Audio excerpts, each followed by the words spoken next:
교회에 오신 여러분들 환영합니다. 오늘도 이곳에서 그리고 가정에서 예배드리는 모든 성도님들에게 하나님이 부어주시는 풍성한 은혜가 가득하길 기도합니다. 이 시간 함께 우리 주님 사랑하는 마음을 가지고 이 찬양을 함께 했으면 좋겠습니다. 주님은 이 땅 위에 비길 것이 없을 정도로 아름다우신 분이십니다. 우리 함께 주님께 찬양 올려드리겠습니다.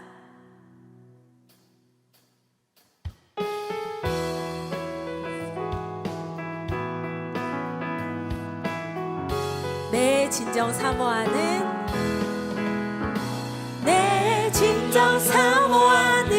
친구가 되시는 구주 예수님은 아름다워라. 산 밑에 백합화요 빛나는 새벽별 주님 영원할 길 아주옵. 다시 한번 찬양할까요? 내 진정 사모하는 친구가 되시는 구주 예수님은 아름다워라. 산 밑에 백합화요 빛나는 새벽별 주님 영원할 길 아주옵도다. 내 마음이 아플 적에 큰 위로 되시며 나 외로울 때 좋은 친구라. 주는 저 산 밑에 백합 빛나는 새벽별 이 땅 위에 비길 것이 없도다. 내 몸의 모든 염려 이 세상 보라간 나와 항상 같이 하여 주시고, 시험을 당할 때에 악마의 계교를 즉시 물리치사 나를 지키네. 온 세상 날 버려도 주 예수 안 버려 끝까지 나를 돌아보시니. 주는 저 산 밑에 백합 빛나는 새벽별 이 땅 위에 비길 것이 없도다. 내 마음을 다하여서 주님을 따르면 길이 나를 사랑하리니. 물불이 두렵지 않고 창검이 겁없네. 주는 높은 산성 내 방패시라. 내 영혼 먹이시는 그 은혜 누리고 나 친히 주를 뵙기 원하네. 주는 저 산 밑에 백합 빛나는 새벽별 이 땅 위에 비길 것이. 주는 저 산 밑에 백합 빛나는 새벽별 이 땅 위에 비길 것이 없도다. 이 땅 위에 비길 것이 없도다. 이 땅 위에 비길 것이 없도다. 할렐루야.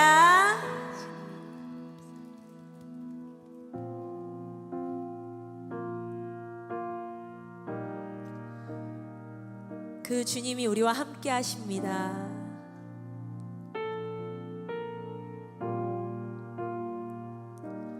주님 이곳에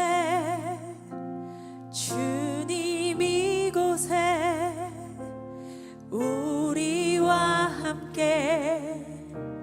함께 하시네. 나의 몸과 마음 경배 드리네. 주님 이곳에 계시네.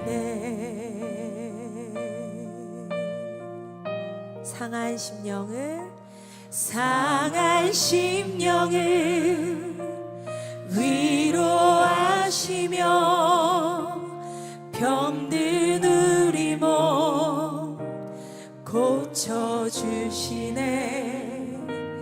결박을 끊고 자유 주시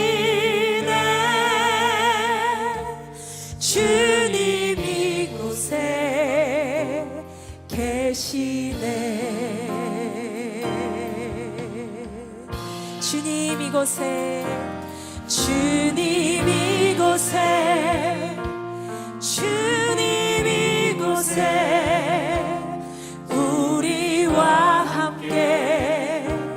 함께 하시네.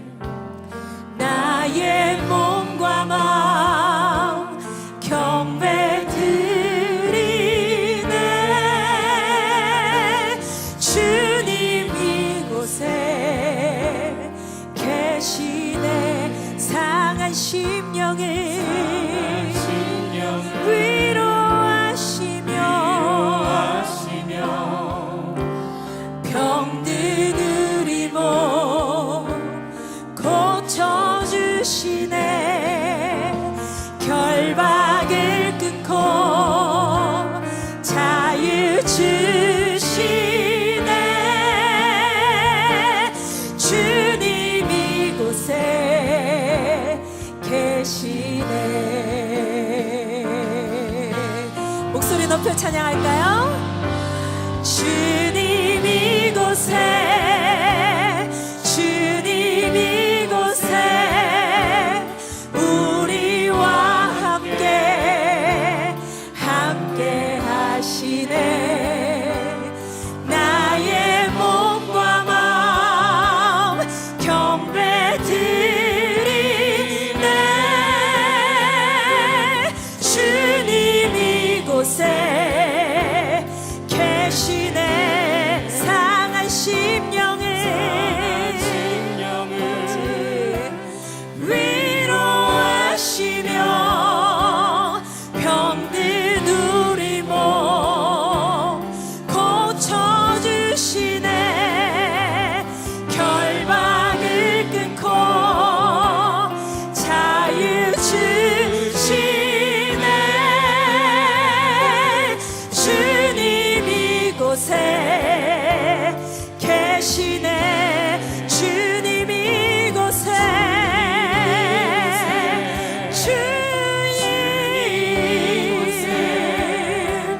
우리와 함께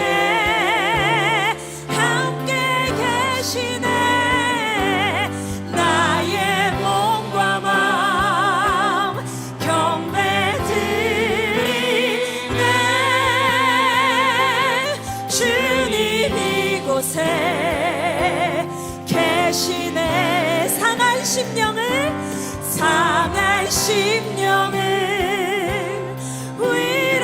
위로하시며 병든 우리 몸 고쳐주시네. 결박을 끊고 자유 주시네. 주님 이곳에 계시네.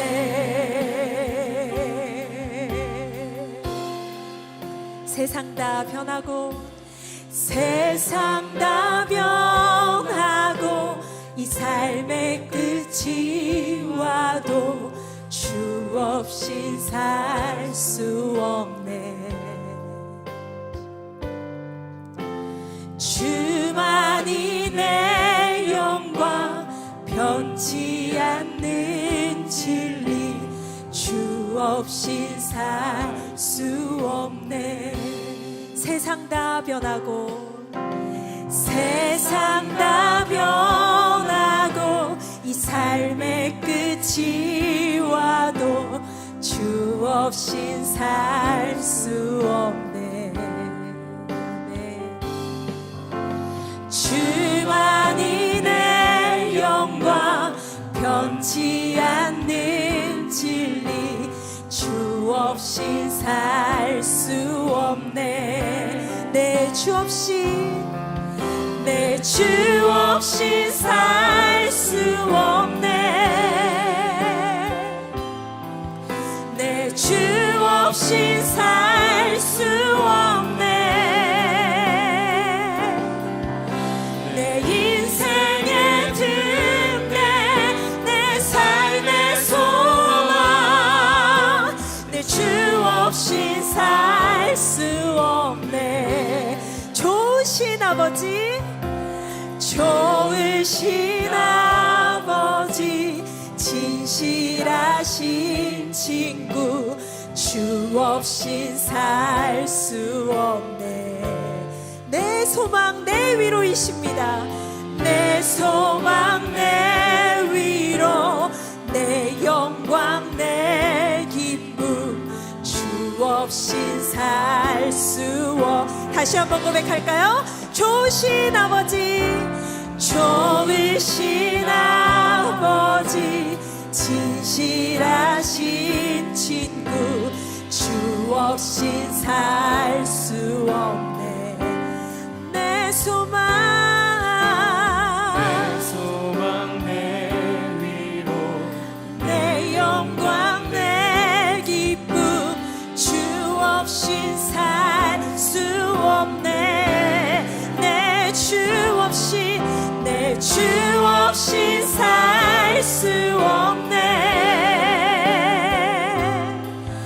내 주 없인 살 수 없네. 내 인생의 등대, 내 삶의 소망, 내 주 없인 살 수 없네. 내 주 없인 살 수 없네. 내 주 없인 살 수 없네. 내 인생의 등대, 내 삶의 소망, 내 주 없인 살 수 없네. 내 주 없인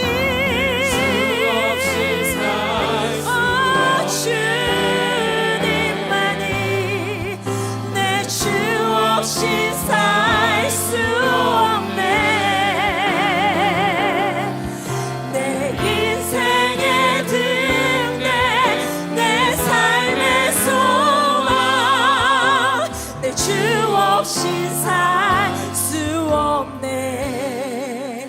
내 인생의 등대, 내 인생의 등대, 내 삶의 소망, 내 주 없인 살 수 없네. 내 인생의 등대, 내 인생의 등대, 내 삶의 소망, 내 주 없인 살 수 없네.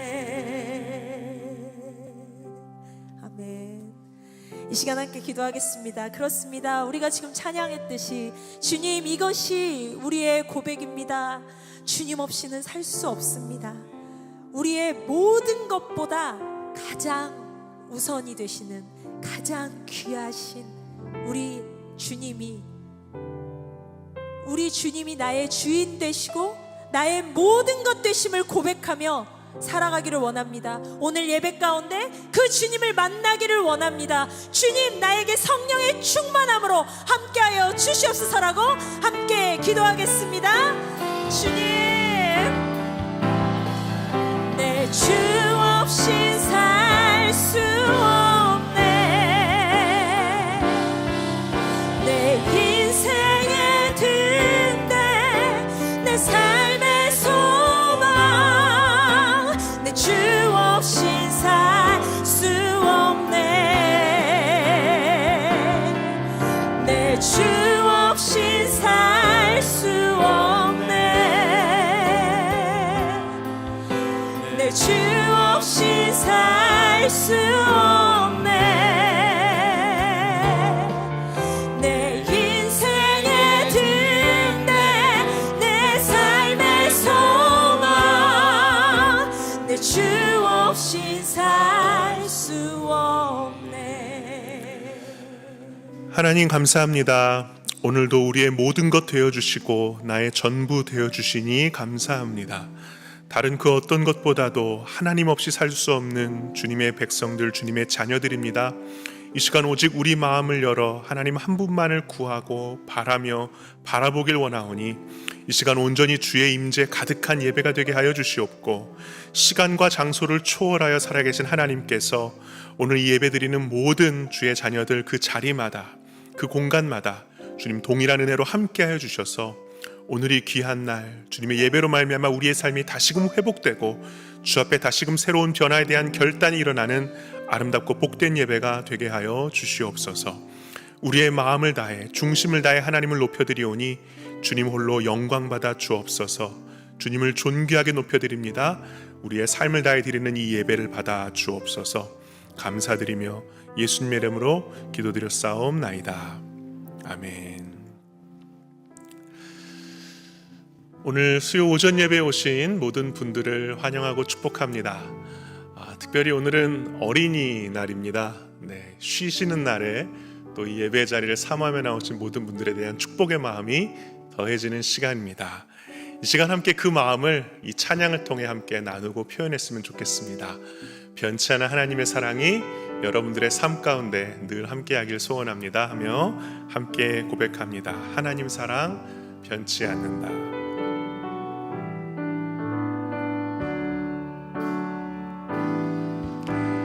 하나님 사랑 변치 않는다. 하나님 사랑 변치 않는다. 세상 나변하고 날 버린다 해도 하나님 사랑 변치 않는다. 하나님 내 길 인도하신다. 하나님 내 길 인도하신다. 하나님 내 길 인도하신다. 나의 가는 길 다 주님께 있으니 하나님 내 길 인도하신다. 우리 길 인도하시는 하나님께 감사의 박수 올려드리겠습니다. 오늘 하나님이 주신 말씀 함께 보도록 하겠습니다. 이사야 40장 1절의 말씀입니다.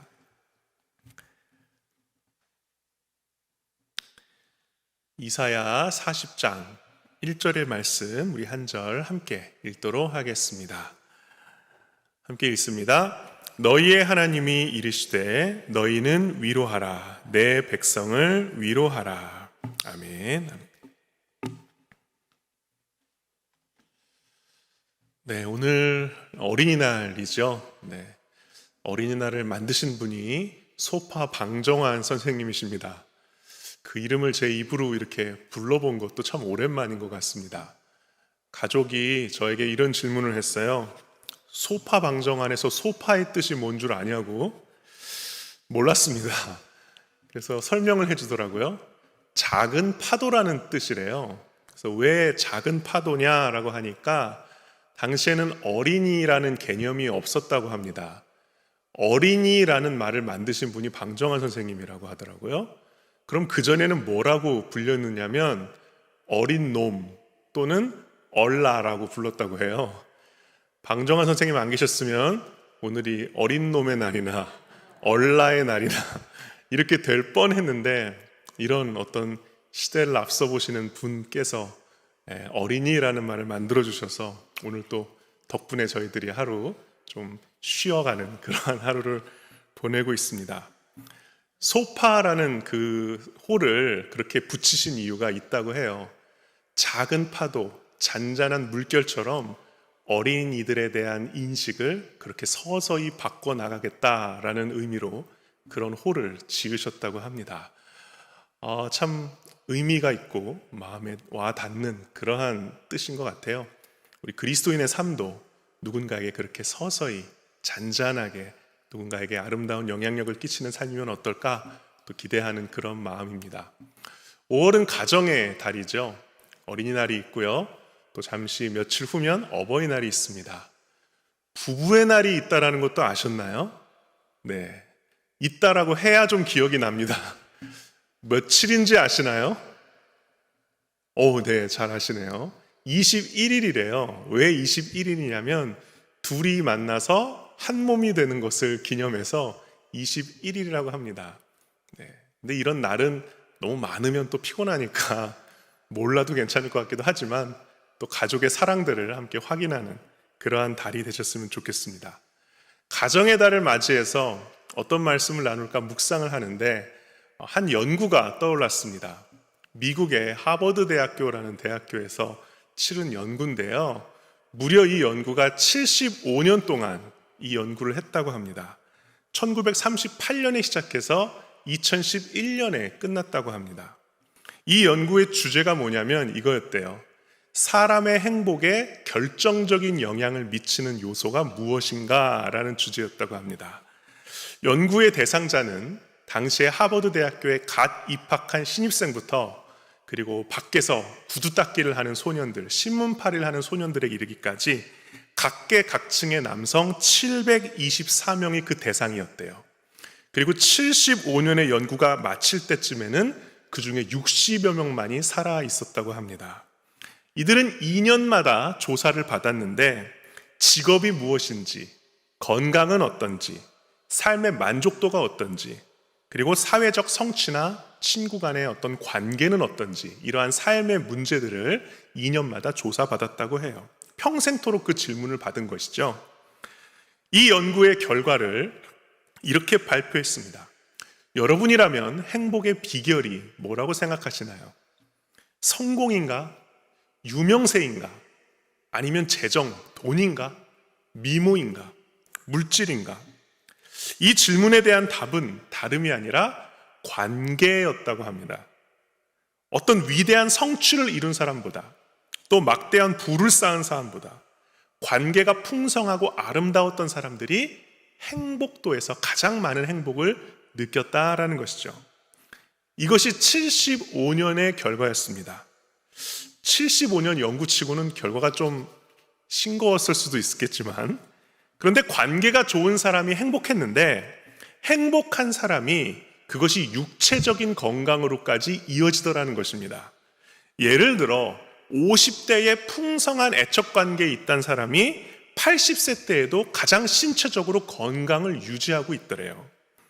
반대로 사랑과 애착관계 없이 매일 다투고 갈등이 있던 결혼 생활을 하던 사람은요, 이혼한 사람보다 몸에 더 해로운 그러한 상황을 맞이했다고 합니다. 그러니까 우리 삶에 있어서의 관계가 얼마나 중요한지를 우리가 알 수 있는 것이죠. 우리가 건강하기 위해서라도 행복해야 되고 관계가 좋아야 된다라는 이야기입니다. 또 관계의 양보다 그 관계의 질이 더 중요하다라는 결론도 내릴 수 있었습니다. 가정의 달을 맞아서 예배를 드리시는 모든 성도님들, 모든 관계가 주님 안에서 아름답고 풍성해지시기를 소원합니다. 그리고 이 앞으로 4주간 관계를 아름답게 하는 가치들에 대해서 함께 이야기를 나눠보려고 하는데요. 그 가치들이 결국 향하는 것은 하나입니다. 사랑이죠, 사랑.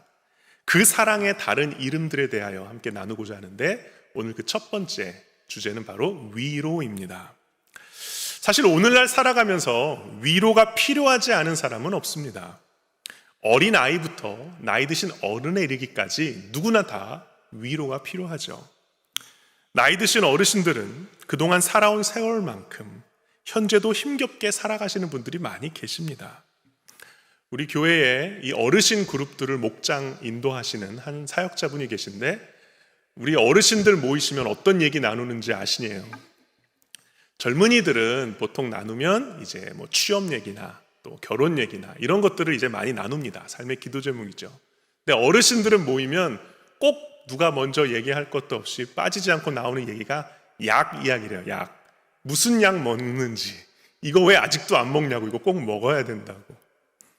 병마와 싸우고 계시고 또 고독과 싸우고 계십니다. 중년의 세월을 살아가는 분들은 어떻습니까? 사회가 하루에도 나날이 많이 발전하고 변해가고 있어요. 근데 불안함이 있습니다. 나는 여전히 그대로인데 젊은이들의 어떤 그 지금 변화하는 속도는 나는 따라갈 수 없는데 근데 은퇴는 또 얼마 남지 않았고 그런 불안함이 있습니다. 젊은이들도 마찬가지입니다. 그 불안함과 염려는 어른들 못지 않죠.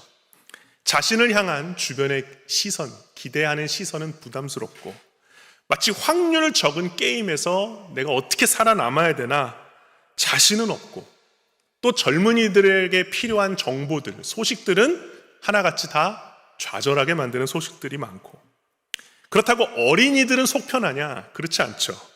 많은 아이들이 친구 간의 관계, 부모님과의 관계, 또 가족 간의 관계에서 갈등을 겪습니다.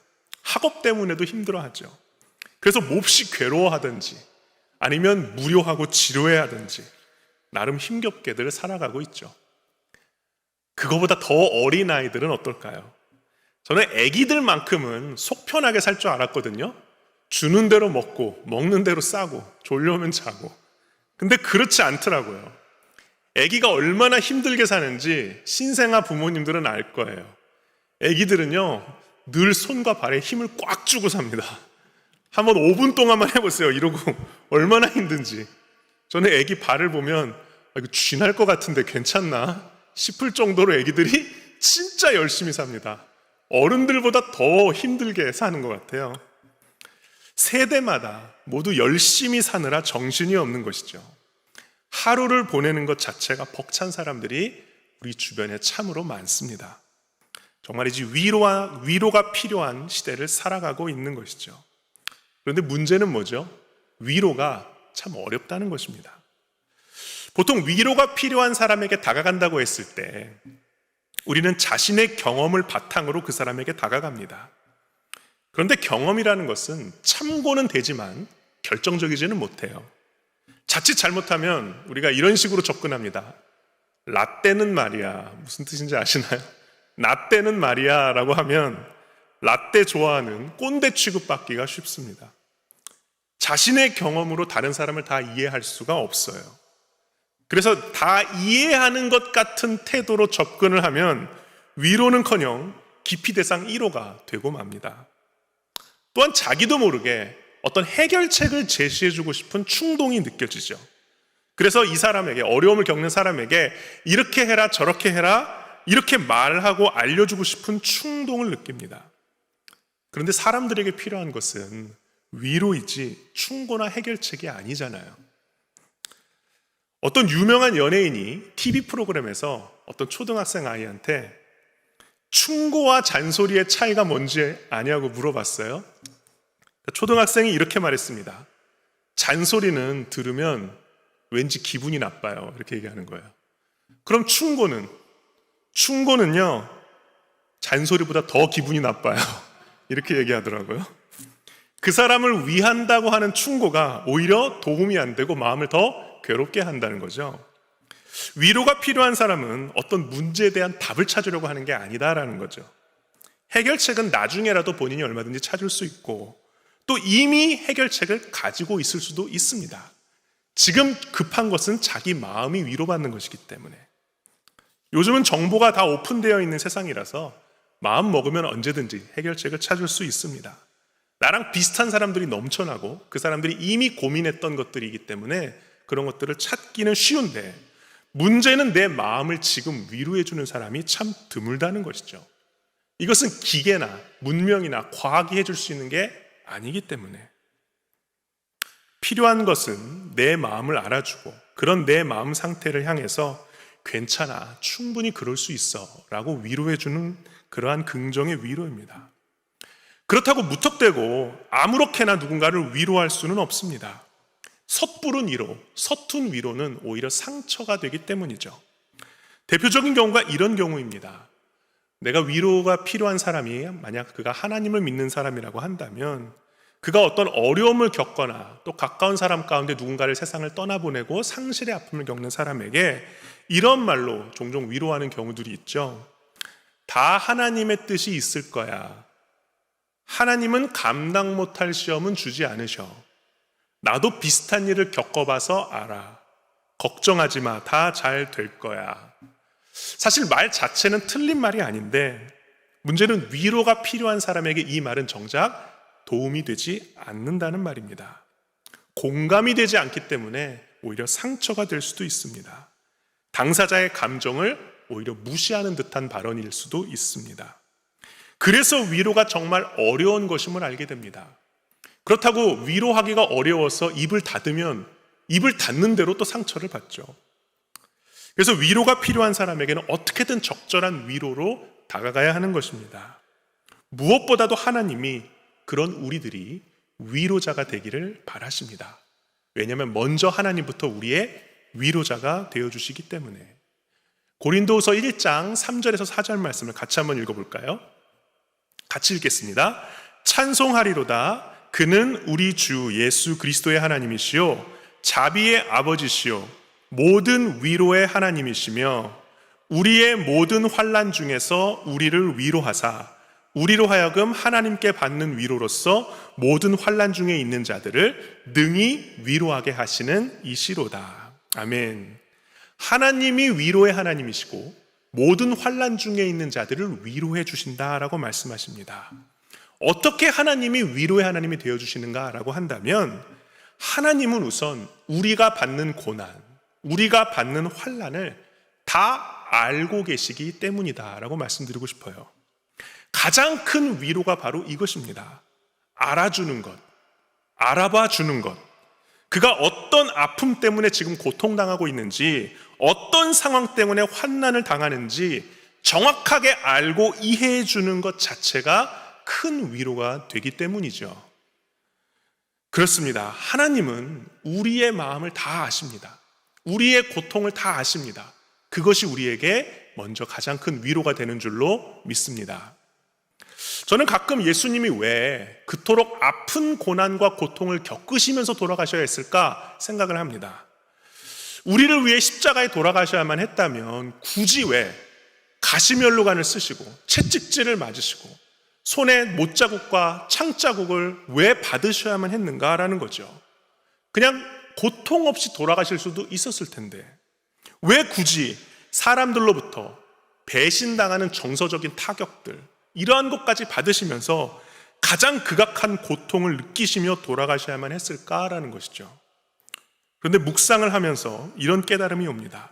고린도후서 1장 5절 말씀인데요, 방금 읽었던 그 다음 구절의 말씀입니다. 같이 한번 읽어볼까요? 시작. 그리스도의 고난이 우리에게 넘친 것 같이 우리가 받는 위로도 그리스도로 말미암아 넘치는 도다.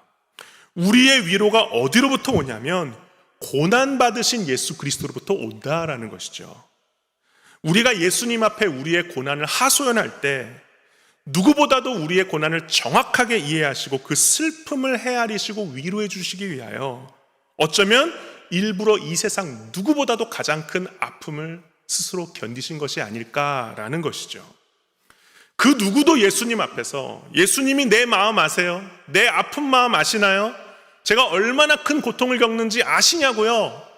라고 하소연하거나 삿대질할 수 없도록 누구보다 예수님이 가장 큰 아픔을 온 인류 가운데 겪으심으로 그 고통 자체가 모든 사람들에게 위로가 되어주신다라는 것이죠. 그런데 여기서 예수님보다 더 큰 아픔을 겪으신 분이 계십니다. 누구실까요? 네, 바로 하나님이시죠. 고통을 지켜보고 계시고 그 아들을 죽음으로 내어주신 분이 바로 하나님이시죠. 자녀를 잃은 슬픔보다 더 큰 아픔이 있을까 싶습니다. 예수님의 찢긴 아픔보다 하나님 아버지의 마음은 몇 천 배, 몇만 배 더 아프셨을 것이다 라는 것이죠. 고통을 아시는 예수님, 아픔을 아시는 하나님이시기 때문에 우리의 마음도 다 헤아리시며 우리를 위로해 주실 수 있는 분이신 줄로 믿습니다. 실은 이 아픔을 겪지 않으시더라도 다 아시는 분이에요. 다 헤아리실 수 있는 분들이십니다. 그런데 하나님과 예수님이 겪으셨다라는 그 고통 자체가, 그 사실이 우리에게 역설적으로 위로가 되기 때문에 그것을 마다하지 않으신 분이 바로 하나님과 예수님이시죠. 그 하나님과 예수님을 존귀하게 찬양드릴 수 있는 우리들이 되기를 소원합니다. 하나님의 위로 안에 머무는 자에게는 어떤 일이 일어나는가? 그 다음 구절인데요, 고린도후서 1장 6절 말씀입니다. 같이 한번 읽겠습니다. 시작. 우리가 환난 당하는 것도 너희가 위로와 구원을 받게 하려는 것이요 우리가 위로를 받는 것도 너희가 위로를 받게 하려는 것이니 이 위로가 너희 속에 역사하여 우리가 받는 것 같은 고난을 너희도 견디게 하느니라. 아멘. 위로를 받는다고 해서 그것이 바로 어떤 상황을 바로 변화시켜 주는 것은 아닙니다. 그런데 오늘 이 1장 6절의 말씀을 보면 하나님의 위로하심이 우리 가운데 임하면 우리가 그것을 견딜 수 있게 해주는 힘이 온다라는 것입니다. 이것이 달라지는 것입니다. 고난을 대하는 우리의 자세, 우리의 관점이 달라지는 것입니다. 그렇게 상황은 그대로라 할지라도 위로를 통해 고난을 견딜 수 있는 힘을 가지고 살아가다 보면 어느 순간 고난의 터널을 지나가게 되고 문제 자체를 바라보는 관점이 바뀌게 되는 것이죠. 그렇게 하나님은 우리의 위로자가 되시고 동시에 우리들도 하나님처럼 위로자가 되기를 바라십니다. 그래서 오늘 말씀에서 하나님은 이렇게 말씀하시는데요. 이사야 40장 1절 2절 말씀을 같이 읽겠습니다. 시작. 너희의 하나님이 이르시되 너희는 위로하라. 내 백성을 위로하라. 너희는 예루살렘의 마음에 닿도록 말하며 그것에게 외치라. 그 노역의 때가 끝났고 그 죄악이 사함을 받았느니라. 그의 모든 죄로 말미암아 여호와의 손에서 벌을 배나 받았느니라 할지니라. 하나님은 이스라엘에게 너희들의 노역이 이제 끝났다라고 말씀하세요. 이것이 사람의 위로와는 다른 점입니다. 하나님은 우리의 마음을 위로하기도 하시지만 우리의 삶의 환경도 바꿔주실 수 있는 전능의 하나님이시니까요. 그렇기 때문에 차원이 다른 위로입니다. 그런데 여기서 하나님께서 알려주신 적절한 위로가 바로 이것입니다. 우리 2절 말씀을 한번 다시 한번 띄워주실래요? 2절 말씀 위에 보시면 이렇게 나와 있습니다. 너희는 예루살렘의 마음에 닿도록 말하며 라고 되어 있습니다. 즉 좋은 위로, 적절한 위로는 뭐냐? 마음에 닿도록 말하는 것이다 라는 것입니다. 내가 하고 싶은 말보다는, 내 감정에 취한 말보다는, 내가 어딘가 들은 말보다는 누군가의 마음에 와 닿도록 이야기할 때 그것이 위로가 된다는 것이죠. 그럼 마지막 질문이 남습니다. 누군가의 마음에 와 닿도록 위로하기 위해서 어떻게 할 수 있는가? 첫 번째는 이것입니다. 먼저 우리가 위로의 말을 건네기 전에 위로가 될 만한 존재로 살아가기를 간절히 축원합니다. 우리는 그 사람의 말을 기대하기 전에 일단 그 사람의 존재에 의지하게 되죠. 말이 우선이 아니라 존재가 우선이다라는 것입니다. 때로는 그럴 때 있잖아요. 그 사람이 좋아서 그 사람이 무슨 말을 해도 다 좋을 때, 그 사람을 내가 사랑해서 그 사람이 어떤 말을 하더라도 다 달갑게 느껴질 때, 그래서 위로할 만한 적절한 말을 찾기 전에 내가 누군가가 내 곁에 다가와서 의지할 만한 그러한 존재로 살아가야 하는 것이 먼저다라는 것이죠. 그럼 그런 존재란 어떤 존재냐? 바로 요즘 주일 말씀을 통해서 은혜 받으시는 바로 성령의 열매를 맺는 사람인 줄로 믿습니다. 사랑, 희락, 화평, 오래 참음, 자비, 양선, 충성, 온유, 절제. 이 성령의 열매를 맺는 사람은 그 존재 자체로 누군가에게 위로가 되어줄 수 있습니다. 왜냐하면 그 사람 안에 성령님이 계시기 때문에, 성령님은 누군가를 위하여 탄식하시고 중보하시는 분이기 때문에, 성령님이 주관하시는 성령의 열매를 맺는 사람으로 살아갈 때 먼저 존재만으로 누군가에게 위로가 되어주는 그러한 사람이 될 줄로 믿습니다. 두 번째는 적절한 위로자가 되기 위해서 우리가 함부로 판단하거나 평가하지 않도록 해야 합니다. 최근에 담임 목사님께서 추천해 주셔가지고 사역자들이 완독을 한 책이 있는데 그 책의 이름이 죽음의 품격이라는 책입니다. 애도 상담의 권위자이신 윤득형 박사님이라는 분이 쓰신 책인데요. 윤득형 박사님은 우리 산성교회 신학원인 대전성서신학연구원에서 강의를 하시기도 하셨습니다. 근데 그분이 그분의 책에서 이렇게 얘기를 하세요. 사람마다 상실에 빠져서 애도를 하고 슬픔을 느끼는 것이 다 다르다라는 거예요. 어떤 사람은 사랑하는 사람을 떠나보내고 나서 눈물 한 방울 안 흘리는 사람도 있대요. 근데 그렇다고 그런 사람을 두고 너는 왜 이렇게 매정하냐느니, 너는 어떻게 가족이 세상을 떠났는데 그렇게 눈물 한 방울 안 흘릴 수 있냐느니 타박을 주거나 비난해서는 안 된다라고 얘기해요. 왜냐하면 사람마다 슬픔을 느끼고 표현하는 방법과 모습이 다 다르대요. 그래서 사람들 앞에 무표정으로 있다 하더라도 그 사람의 마음은 누구보다 무너지고 있는 사람들도 있다라는 거예요. 그리고 슬픔이 찾아오는 시점이 다 다르기 때문에 사람들 앞에서는 가만히 있지만 혼자 나중에 집에 가서 엉엉 우는 사람들도 많대요. 그래서 섣불리 누군가를 쉽게 판단하지 말라라는 거예요. 그래서 모든 사람은 다르기 때문에 나의 짧은 식견과 일천한 경험만으로 누군가를 다 이해하는 것처럼 접근하는 것은 굉장히 우려해야 한다라는 것입니다. 그러면 어떻게 해야 되느냐? 우리는 하나님이 아니기 때문에 위로가 필요한 사람을 속속들이 다 알기가 어려워요. 그렇기 때문에 그 사람을 더 깊이 이해하기 위해서 우리가 해야 할 것은 무엇이냐면 그 사람의 마음이 어떤지 계속 물어봐 주는 것이다 라는 것입니다. 지금 마음이 어떤지, 언제부터 그 마음이 그래 왔는지, 무슨 이유 때문에 그런 것이라고 본인이 생각하는지, 내 판단을 얘기해 주는 것이 아니라 본인이 그 이야기들을 할 수 있도록 계속 질문을 해주라는 거예요. 내가 답해 주지 말고 그 사람들이 자신의 입술로 자신의 마음 상태를 얘기할 수 있도록 계속 질문을 주라라는 것입니다. 그래서 답을 주는 대신에 물어봐 주는 것, 이것이 큰 위로가 되어준다라고 말씀을 하고 있어요. 때로는 좀 용기 있는 질문도 필요합니다. 좀 과감한 질문도 필요해요. 특별한 상황이지만, 일상적인 이야기는 아니지만 정말 극단적인 선택까지 고려하는 사람들이 주변에 있을 수 있습니다. 근데 그러한 사람들에게 어떤 질문이 가장 큰 위로가 되냐, 그걸 이제 조사를 했거든요. 연구의 결과가 이렇습니다. 단도직입적으로 이렇게 물어봐 주는 것이 그 사람에게 가장 큰 위로가 된대요. 뭐냐면, 최근 한 달 안에 자살을 심각하게 고민해 보거나 시도한 적이 있습니까? 라는 질문이에요. 이런 질문을 어떻게 해? 라고 하지만 정말 이러한 상태에 간 사람에게 이 질문을 던졌을 때 그 사람에게는 마음의 카타르시스, 그냥 이 사람만큼은 내 마음을 이해해 주는구나 라고 해서 마음이 열린대요. 누구에게도 꺼내놓지 못했던 속마음을 이야기할 수 있는 문이 열리기 시작한 거죠. 그렇다고 아무한테나 붙잡고 너 혹시 자살할 생각이니? 자살을 시도해 본 적 있냐고 막 물어보면 안 되죠. 정말 극단적인 어떤 상황에 처해 있는 우리의 주변에 사람이 있다면 용기를 내서 혹시 이러한 생각, 자살을 혹시 생각해 보거나 심각하게 생각해 보거나 시도해 본 적이 있느냐라는 질문을 하면 그때 마음에 굳어졌던 마음이 녹여진다라는 거예요. 담대하게 물어봐주면 그것이 그 사람에게 공감과 위로로 느껴진다는 것입니다. 물론 때론 이렇게 물어봐 주더라도 곧바로 대답을 하지 않는 경우들도 있습니다.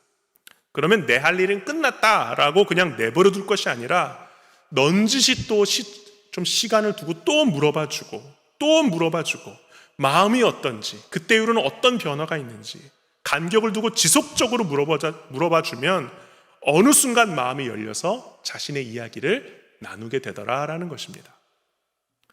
세 번째는 위로에도 백신이 있다라고 말씀드리고 싶어요. 요즘엔 하도 달갑지 않은 전화를 많이 받습니다. 보이스피싱 전화도 저도 몇 번 받았고요. 주변에 그것으로 어려움 겪는 분들도 참 많이 받습니다. 또 광고성 전화 하루에 몇 차례씩 오잖아요. 근데 정말 간혹 정말 저 자신을 기쁘게 하는 전화를 받은 때가 있습니다. 어떤 전화인지 아시나요? 이런 전화예요. 그냥 생각나서 전화했어 라는 전화. 그냥 문득 생각나서 목사님 전화 목소리 듣고 싶어서 전화했습니다 라는 전화예요. 무슨 이유나 목적이 있어서 전화를 한 게 아니라 그냥 생각나서, 문득 생각나서 전화했다라는 말 자체가 참 위로가 돼요.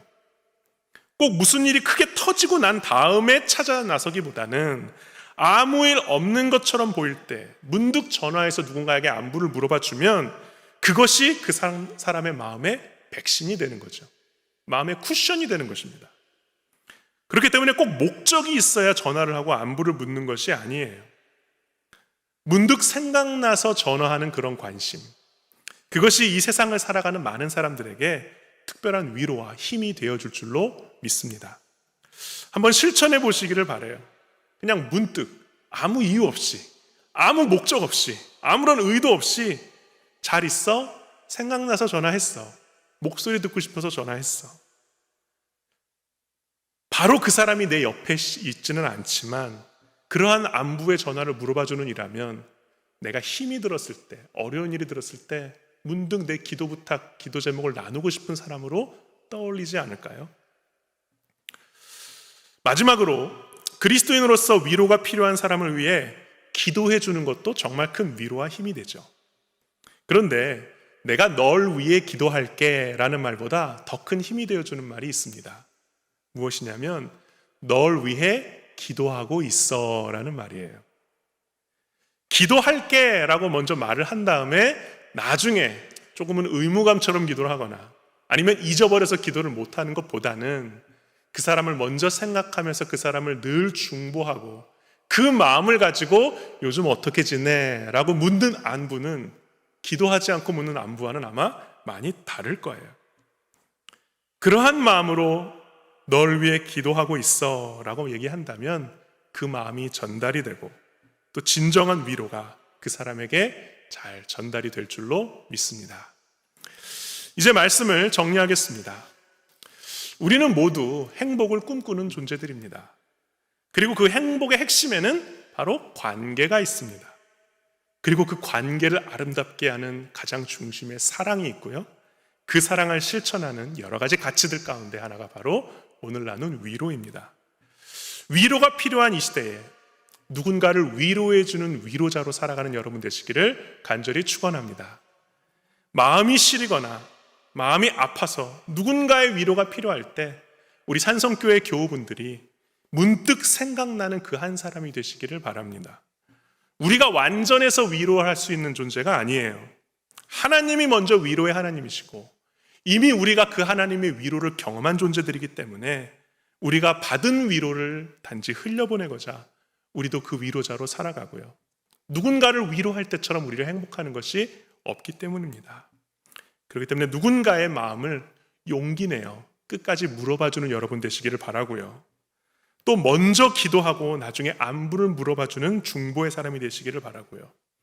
오늘 하루도 누군가 문득 생각나서 아무 이유나 다른 것 없이 그냥 전화했어 라는 위로의 백신을 나누고 하나님의 손과 발이 대신 되어주시는 여러분 되시기를 간절히 축원합니다. 오늘 말씀을 생각하면서 우리 결단의 찬양을 함께 드리겠습니다. 사랑이라는 주제로 어떤 찬양을 할까 고민을 하다가 우리를 다시금 일으켜 주시는 하나님의 사랑 잊지 않았으면 좋겠다. 그 사랑으로 늘 다시금 돌아갔으면 좋겠다는 마음으로 여호와께 돌아가자 함께 찬양 드리겠습니다.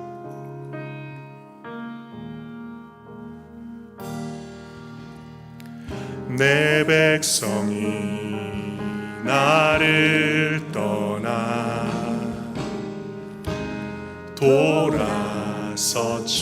돌아섰지만 내 사랑이 내 백성을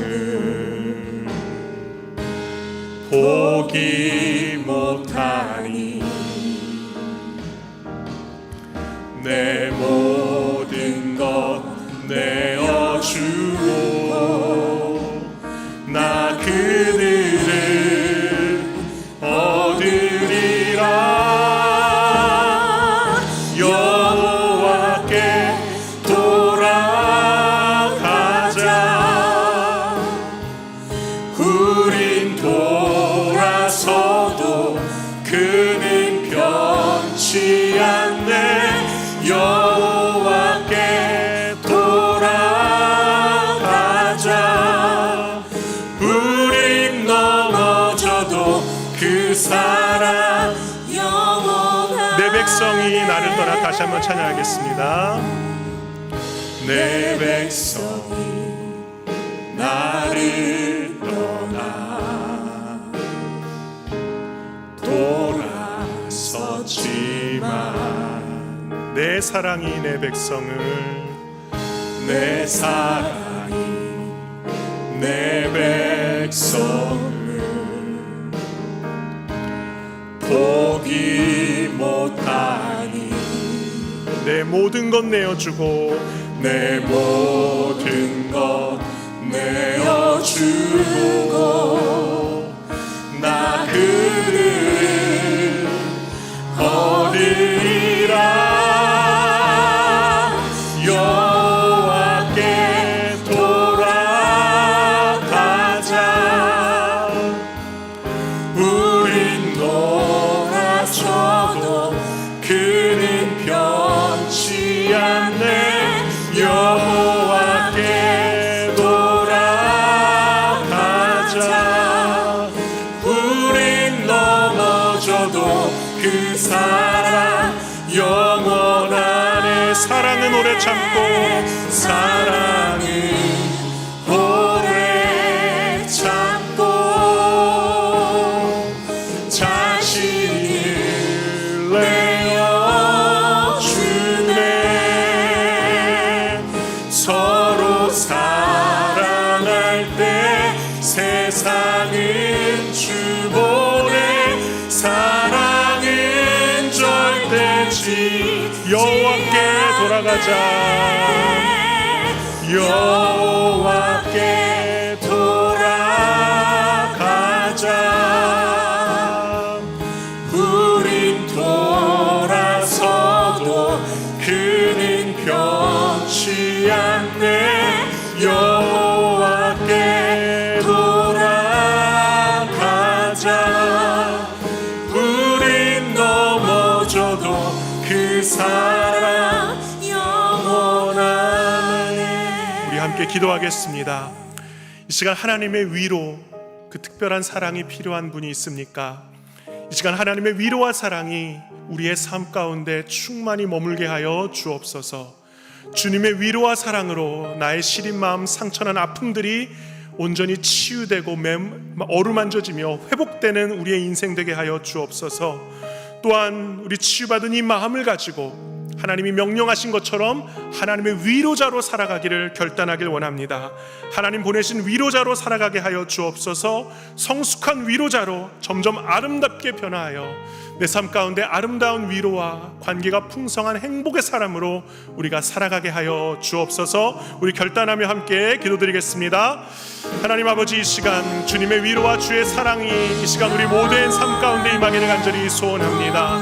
아버지 하나님, 정말 잔잔한 물결처럼 주의 하나님의 위로와 사랑이 우리의 삶 가운데 충만히 임하여 나의 시린 마음, 나의 아픈 마음들, 나의 상한 심령들이 아버지 하나님의 손으로 말미암아 어루만져지고 치유되고 회복되는 은혜와 역사가 있게 하여 주시옵소서.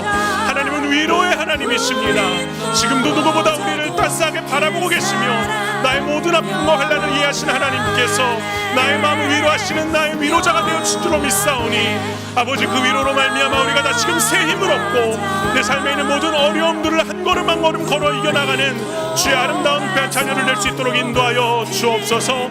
또한 하나님의 사랑과 위로를 받는 것으로 만족하는 것이 아니라 우리 또한 하나님의 위로자로서 아름답게 세움받는 주의 자녀 되길 원합니다. 쉽지 않지만 아버지 하나님께서 말씀하셨고 먼저 보여주셨기에 우리 또한 그 위로의 마음을 가지고 누군가에게 용기 있게 물어봐주고 그의 삶을 충고하며 그에게 위로자로 나아가길 원하오니 주여 인도하시고 역사하여 주시옵소서. 아버지, 주의 사랑이 우리의 마음을 치유합니다. 그것이 온 세상에 필요합니다. 그 마음을 가지고 나아갈 수 있는 하나님 놀라운 주의 자녀를 될 수 있도록 도와주시고 나의 삶 가운데 그 사랑으로 말미암아 이 관계의 풍성함으로 주 안에서 참 행복과 참 사랑을 누리는 아름다운 주의 백성을 낼 수 있도록 주여 인도하시고 역사하여 주시옵소서. 아버지 감사합니다. 하나님은 사랑의 하나님이시며 위로의 하나님이십니다. 지금도 나의 모든 삶을 아시고 나의 환난과 고통을 정확하게 이해하고 계신 하나님께 나의 마음을 맡겨드리며 주님의 시선으로 내 마음이 온전히 비춰질 때에 주의 손길로 우리의 마음이 온전히 위로받고 치유될 줄로 믿사오니 늘 그 상한 심령 가지고 주의 사랑 앞으로 나아가는 주의 자녀를 될 수 있도록 인도하여 주시옵소서. 또한 위로와 사랑을 받는 존재로서 만족하는 것이 아니라 누군가의 위로자로서는 성숙한 위로자로 우리가 조금씩 더 변화해지길 소원하오니 우리의 아직은 서툴지만 점점 더 완전해질 이 위로로 말미암아 정말 작은 물결이 이 세상을 변화시키듯이 아버지 그 마음 가지고 하나님의 사랑, 하나님의 손길을 대신하는 주의 자녀를 될 수 있도록 인도하여 주옵소서. 그래서 이 가정의 달, 또 특별히 오늘 어린이날을 맞아 이 예배 나온 주의 모든 자녀들이 누구보다도 주님 안에서 그 참 위로와 사랑을 누리며 그 관계의 행복 가운데 함께 미소 짓는 우리가 되길 원하오니 주께서 우리와 함께 하시고 늘 주의 위로와 사랑 가운데 머물게 하여 주옵소서. 모든 감사와 영광, 존귀와 찬양을 주께 올려드리며 예수 그리스도 이름으로 감사하며 기도드렸사옵나이다. 아멘. 다 함께 일어나셔서 우리 주기도문송 찬양으로 예배를 마치도록 하겠습니다.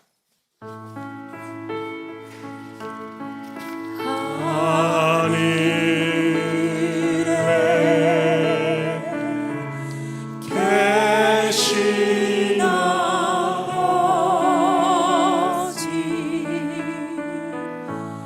이름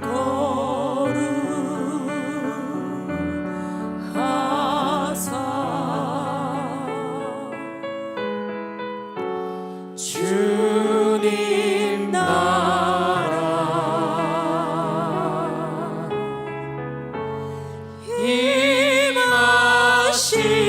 임하시고 뜻이